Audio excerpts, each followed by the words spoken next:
Pagamit og kwarta sod sa Mandawi City Jail, hingpit ng ginili ang gamiton na karon sa ilang mga transaksyon, mga coupons na nga may lain-laing kantidad. Ang detalye ni Nico Serino. Pipila ka semana na sukad migamit og cash coupon ang Mandawi City Jail. Lain-lain ang denominasyon ni ini, gikan 5 hangtod sa 1,000 ka pesos.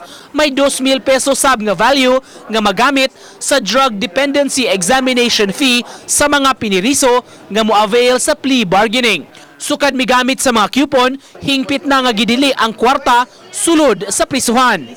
Monitor na to ang flow sa kwarta, labi na sa itong mga PDL. Nadigid ni siya magamit og mga illegal di sa sud.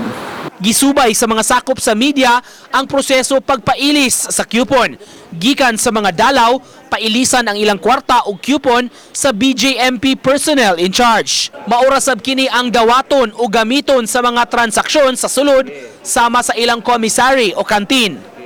Gitugot ra hinuon ang paggamit sa mga sinsiyo. Kung dunay masakpan nga naghupot og kwartang papel, pangayuan o katinawan ni ini ang PDL o person deprived of liberty. Disciplinary measure despite sa itong kwan, and then ato ging kwaon itong i-confiscate, di ba ningon nga subject for investigation. Uban ni Marlon Melgazo, Nico Sereno, Balitang Bisdak.